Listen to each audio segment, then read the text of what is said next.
Bismillahirrahmanirrahim. Assalamualaikum warahmatullahi wabarakatuh. Anak-anakku sekalian, hari ini kita bertemu kembali dalam mata pelajaran fikih, dan alhamdulillah hari ini kita sudah memasuki KD ke-5, yaitu tentang pernikahan. Sebelum kita mulai pembelajaran kita, Ibu ingin kita sama-sama berdoa. Mudah-mudahan kita semua sehat walafiat, dan mudah-mudahan pandemi ini segera berlalu.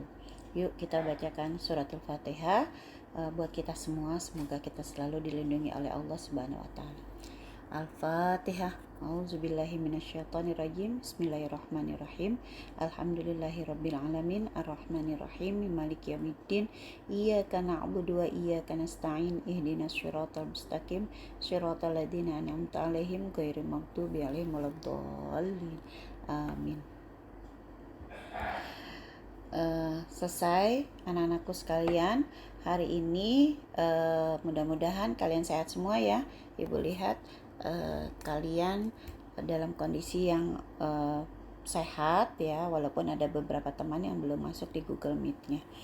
Anak-anakku sekalian, hari ini kita masuk materinya bab nikah. Namun sebelum Ibu masuk ke materi bab nikah, Ibu hanya mengingatkan kepada kalian sedikit biar kalian ingat ya pembelajaran kita di minggu yang lalu. Pembelajaran kita di minggu lalu itu adalah tentang peradilan ya. Di peradilan sendiri, kalau di Indonesia ada yang namanya peradilan agama, ada peradilan tata usaha negara, ada peradilan negeri. Nah, peradilan tersebut punya perkara-perkara yang memang diadili di peradilan-peradilan tersebut. Nah, salah satunya perkara yang diadili di peradilan agama adalah tentang talak ya, tentang fasakh, tentang hulu ya. Itu salah satu perkara-perkara yang diadilkan di peradilan agama. Talak itu apa sih? Talak itu adalah bercerai. Bercerai itu apa? Bercerai itu seorang suami istri, sepasang suami istri yang sudah mengarungi bahtera rumah tangga, kemudian ada yang ketidakcocokan, maka bisa mengajukan talak. Nah, talak tersebut adanya di bab nikah. Maka pembahasan kita di bab nikah sekarang ada nanti di selanjutnya, di materi-materi selanjutnya itu ada pembahasan tentang talak. Namun sebelum kita bahas tentang talak, kita bahas dulu apa itu nikah. Jadi nggak mungkin orang bercerai kalau nggak nikah. Pasti orang yang bercerai itu pasti sudah menikah ya, karena bercerai itu adalah memutuskan ya ikatan pernikahan, itu talak ya.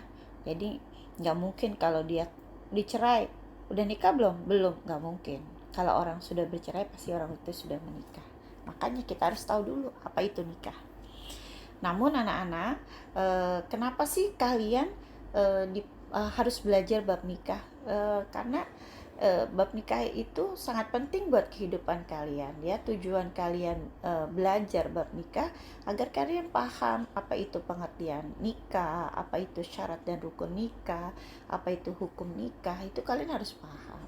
Kemudian kalian bisa mendiskusikan ya tentang perempuan-perempuan yang haram dinikahi. Kemudian kalian bisa mendiskusikan apa itu hitbah, apa perbedaannya dengan pacaran, berbeda atau tidak. Kemudian kalian juga nanti bisa membedakan ya pacaran dengan hitbah. Kemudian kalian bisa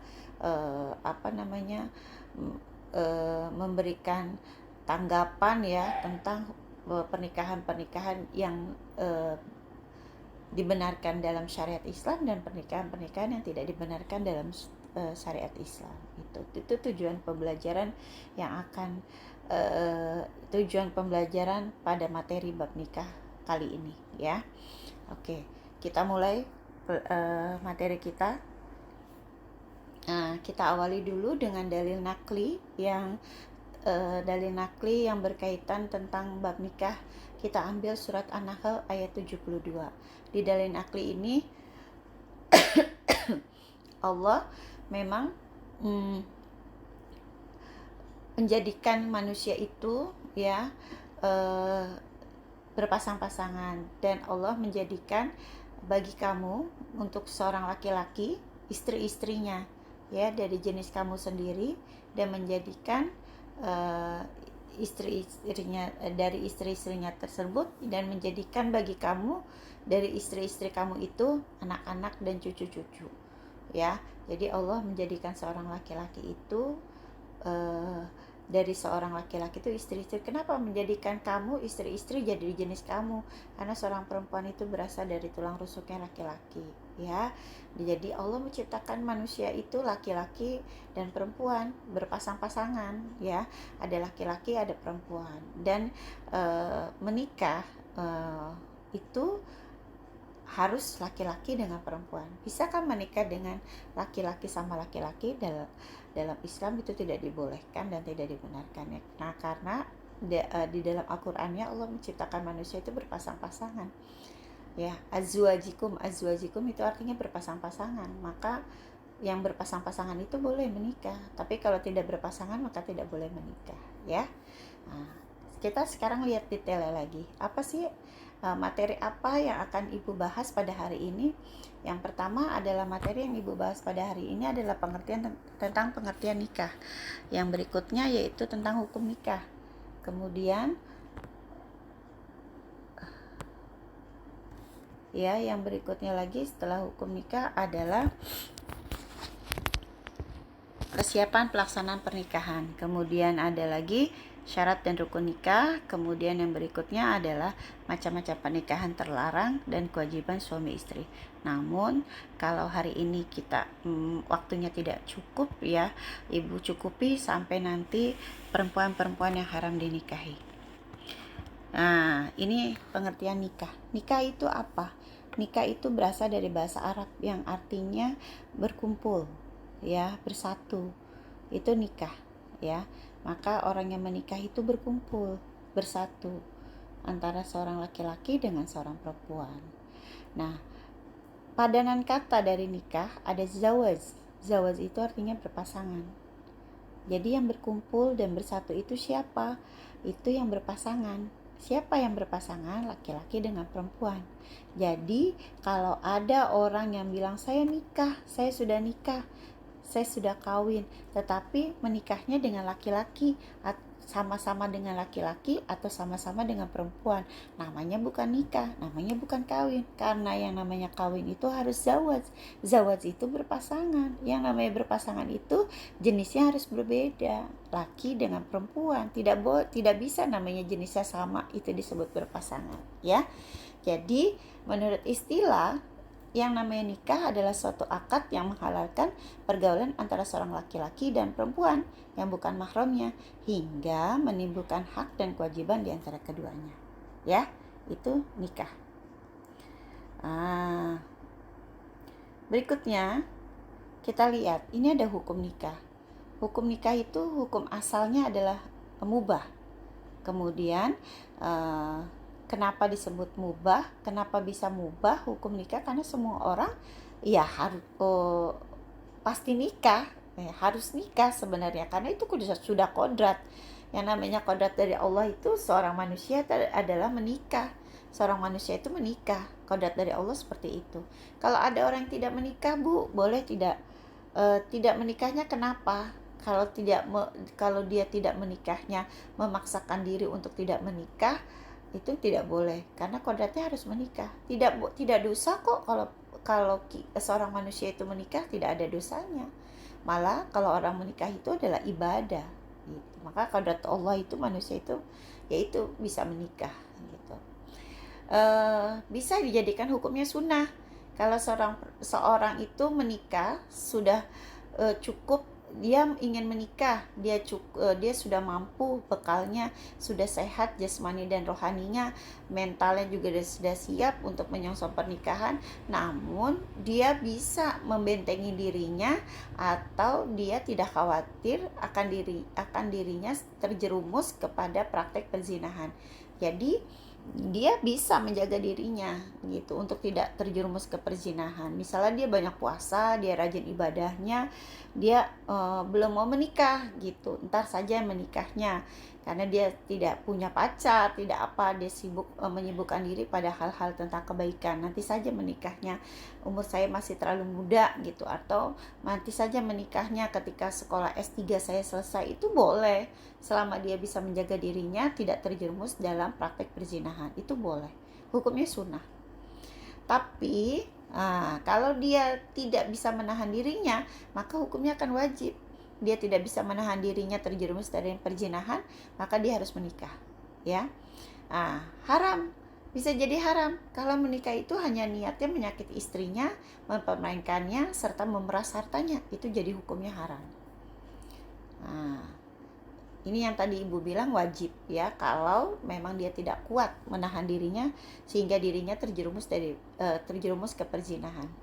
Kemudian menikah itu jadi makruh kalau dia belum siap untuk bekal atau menafkahi istrinya atau keluarganya.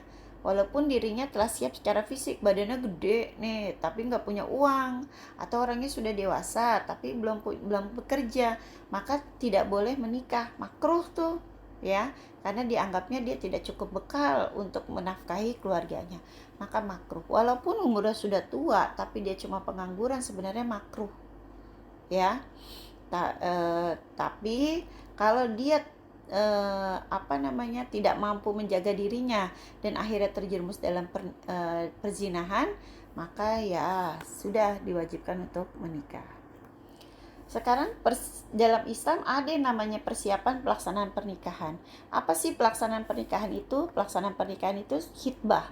Apa itu khitbah? Khitbah itu artinya pinangan, ya, permintaan seorang laki-laki kepada seorang perempuan untuk dijadikan istri dengan cara-cara yang umum yang sudah berlaku di masyarakat. Kalau di dalam bahasa Indonesianya namanya pinangan, atau lebih familiar lagi namanya lamaran. Itu khitbah gitu. Siapa saja yang boleh dihitbah? Yang boleh dihitbah adalah, yang pertama adalah bukan istri orang, itu boleh dihitbah. Teranglah, orang istri orang ngapain kita lamar? Gak boleh, ya. Kemudian yang berikutnya, perempuan yang tidak dalam masa iddah.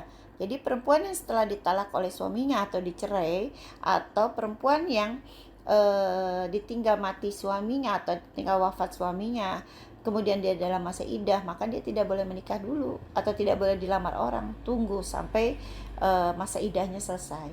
Kemudian ada perempuan yang belum dipinang orang lain. Iya, perempuan yang belum dipinang oleh perempuan yang sudah dipinang oleh orang lain, maaf salah, perempuan yang sudah dipinang oleh orang lain, maka tidak boleh dinikahi atau tidak boleh dipinang, ya. Ya, jadi yang boleh dipinang adalah perempuan yang belum dipinang oleh orang lain. Jadi kalau ada seorang perempuan sudah dipinang, kemudian ada orang lain lagi mau meminangnya, tidak boleh. Orang lain yang kedua itu harus menunggu sampai orang yang pertama ini membatalkan pinangannya, baru dia boleh meminang perempuan tersebut. Ya, jadi tidak boleh langsung dua ya meminangnya dalam satu waktu. Kemudian, bolehkah kita melihat calon istri atau calon suami? Boleh. Menurut jumhur ulama yang boleh dilihat muka dan telapak tangan. Menurut Abu Daud yang boleh dilihat adalah seluruh tubuh. Dan menurut Abu Hanifah yang boleh dilihat telapak kaki, muka, dan telapak tangan. Namun bukannya calon suaminya yang bisa melihat calon istrinya, tetapi mahramnya. Mahram itu adalah perempuan yang haram dinikahi oleh si laki-laki, atau masih family lah, bahasa kitanya namanya masih family atau masih saudara dengan si calon mempelai laki-laki. Kalau tidak ada dari calon mempelai laki-laki, maka diutuslah saudara dari calon mempelai perempuan. Agar apa? Agar dia bisa menceritakan nih bagaimana kakinya, bagaimana tangannya, bagaimana mukanya, bagaimana kesuburannya, itu bisa dilihat dari yang boleh dilihat muka, telapak tangan, ya. Kalau jumhur ulama, rata-rata ulama berpendapat bolehnya hanya muka dan telapak tangan. Selanjutnya ada perempuan yang haram dinikahi. Tadi saya nyebutnya mahram, ini yang disebut mahram. Mahram itu adalah perempuan yang haram dinikahi. Yang pertama yaitu karena nasab. Nasab itu keturunan. Ada siapa di sana? Ada ibu, ada nenek, ada adik perempuan, ada anak dari anak perempuan atau dari anak laki-laki, atau bisa juga disebut ponakan, ada cucu, kemudian ada bibi dari bapak, bibi dari ibu, itu tidak boleh juga. Kemudian tadi ada adik perempuan, kakak perempuan, kemudian ada ponakan juga sama, ada cucu perempuan juga sama, ya, tidak boleh dinikahi. Berikutnya adalah karena pertalian darah. Karena pertalian darah, siapa yang boleh dinikahi karena pertalian darah? Yang boleh dinikahi karena pertalian darah, yang pertama adalah yang haram dinikahi karena pertalian agama, yang pertama adalah istri, ya, itu tidak boleh. Istri, mohon maaf, mertua, itu tidak boleh. Ibu dari istri itu tidak boleh dinikahi, ya, itu mertua, haram dinikahi, ya, karena pertalian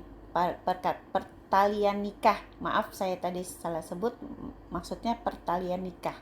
Jadi tidak boleh dinikahi istri, ibu dari istri, itu tidak boleh, namanya mertua. Kemudian wanita-wanita yang haram dinikahi karena susuan. Kalau kita sama-sama disusuin oleh satu ibu, padahal kita tidak ada hubungannya darah, maka ibu susuan itu tidak boleh menikah dengan anak susuan. Anaknya ibu susuan pun tidak boleh menikah dengan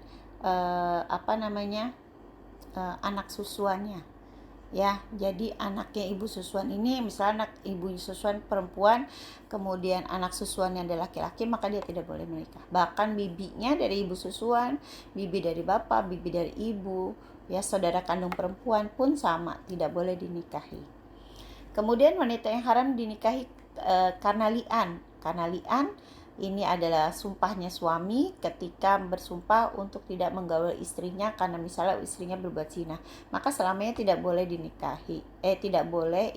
Dinikahi, ya. Selamanya tidak boleh dinikahi sebelum janjinya dicabut. Sekarang ada nih namanya sebab-sebab haram dinikahi tapi sementara. Yang pertama, kalau sementara itu, yang pertama adalah pertalian nikah. Itu tadi kalau sudah bercerai dengan istrinya, atau kalau sudah sudah bercerai, atau kalau sudah meninggal ada adiknya, maka adiknya bisa dinikahi, atau ada ibunya, ibu mertuanya bisa dinikahi kalau dia mau, ya. Jadi itu namanya pertalian darah. Kemudian yang nomor 2 adalah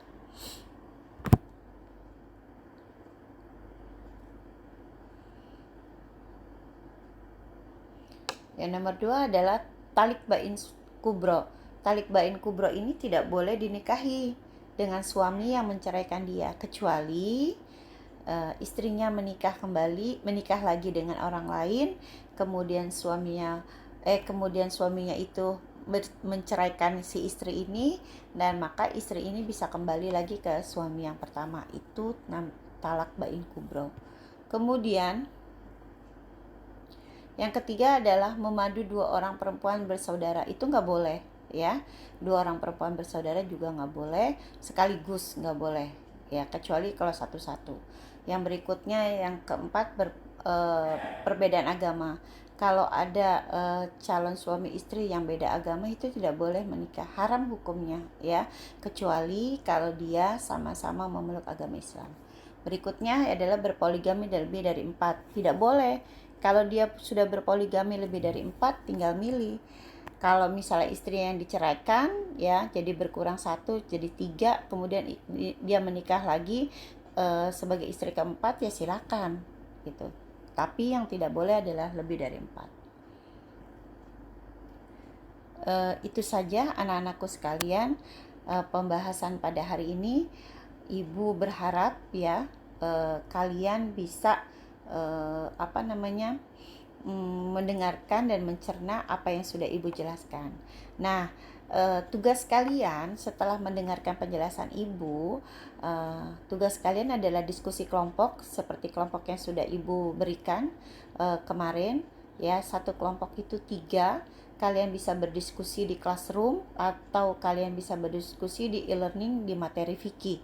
karena ibu sudah tersediakan di depan kita ya, di wall kita, untuk bisa berdiskusi bersama-sama masalah pernikahan beda agama dengan perbedaan pacaran dan khitbah. Jadi ibu sudah siapkan di wall, kita diskusi di wall, kemudian laporan diskusinya nanti tolong di share di tugas keterampilan ya. Mungkin itu saja. Ada yang mau bertanya? Kalau ada yang mau bertanya silahkan ya. Tapi kalau tidak ada yang bertanya, ibu rasa cukup dan ibu tutup, ibu akhiri pembahasan kita hari ini dengan sama-sama membaca alhamdulillah, alhamdulillahirabbil alamin. Tugas tadi membuat laporan diskusi, kemudian nanti berdiskusi di wall ya, kita sama-sama ibu lihat keaktifan kalian ya di e-learningnya kalian. Kemudian tugas saya nanti dikirim ke e-learning juga di penilaian keterampilan ya. Itu saja dari ibu, kurang lebihnya mohon maaf. Assalamualaikum warahmatullahi